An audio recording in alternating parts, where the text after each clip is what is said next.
Hello, my name is Junaid Ahmed Fasti. I'm recording this video for the demonstration of third exercise in our Unix and Linux lab. The exercise is to practice and perform looping statements in Unix shell scripting.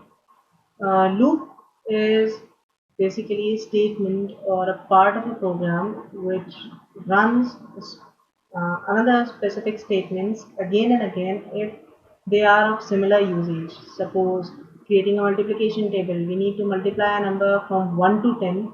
Now, if we write direct code for it, we need 10 lines. If in loop, we can finish it within 3 or maximum 4 lines, and it prints up to 10, or if we want, it can print up to 100 or 1000. We just need to change a few values. So the looping statements that we will be using here are for and while. So the first question that we are supposed to do is to find the factorial of a given number. So suppose we want to find factorial of 5, what we do is 5 into 4 into 3 into 2 into 1. That means we multiply the number, and each time we multiplying it, we decrement it by 1.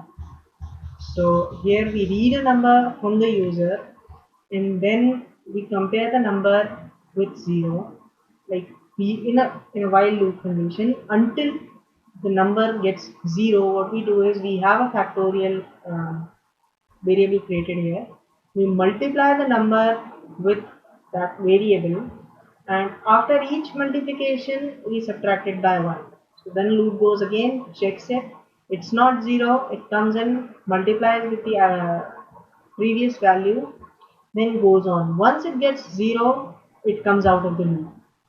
So here we have used the example of input 4. So output should be 4 into 3 into 2 into 1, that is 24. Here we are getting the correct answer. Next question is to find sum of a given series. We could have used any series. I'm using 1 square plus 2 square plus 3 square till infinity. So the user has to enter the limit till what number does the user want the series to be generated. So once the user has set the limit, here also I am using while loop. Unless the number gets 0, I have created a temporary variable. Here I am calculating the square of that value.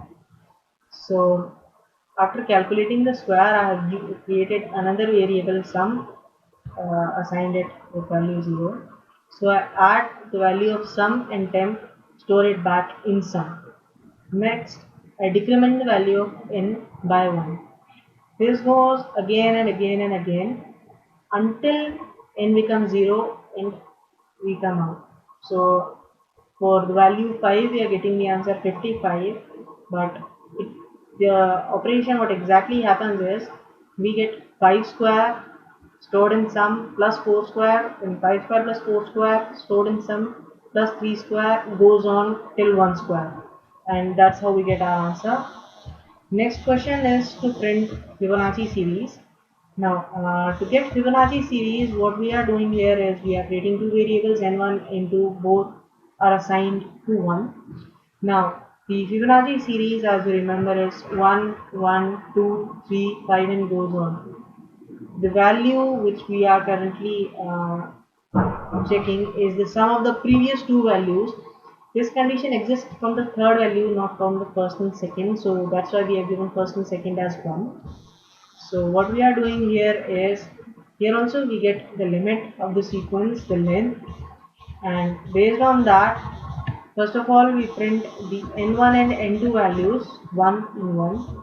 After that, inside a for loop, we create a variable I, assign it to 0 until I is less than n. We come in, check if I is less than 2, then we print echo 1. That means for the first two values. Otherwise, what we do is we create a variable c, store the sum of the two numbers in c. Then we need to change the value of n1 and n2 every time. n1 is given the value of n2, n2 is given the value of sum. This goes on, and finally we get the output as here 1, 1, 2, 3, 5, 8, 13, 21, 34, 55, because we have given the input here as 10. If we give input more than 10, we'll get furthermore values. Next question we have is to create a program to print multiplication table. Now multiplication table, as I said in the beginning, whatever number we give, that what we have to do is into 1, into 2, into 3 till into 10 we have to print all the values. Here we are using a for loop, I equal to 1, I less than equal to 10, and the I value is incremented after every iteration. We are using a variable val here, and we multiply the value of this I by the value that the user has entered and print that value into the console. We do it every time until I is less than sorry, until I gets greater than 10, and I is incremented here at every iteration. Now the last question is to create a scientific calculator. This is a very big question because we have given 11 conditions here to add or subtract or multiply, divide, modulus, find logarithmic, logarithmic values, sine, cosine, tangent values and all. So here we have created a menu for the user, whatever input he wants to give. He gives the input. Now based on that input we have used case here. This is basically a conditional statements. Using case, whatever value of ch, that means the choice is given, we take the required input, do the calculation, addition or subtraction or any other calculation that the user wants, and print the value onto the console. So here for example we have done two uh, calculations. First one is to find the tangent of a value. So we're finding tangent of 75. To get this value, what we basically do is we find sine and cosine of 75 and then divide it to get the tangent value. Next question. Okay, in the same question, we are giving another example to find natural logarithmic value of a number.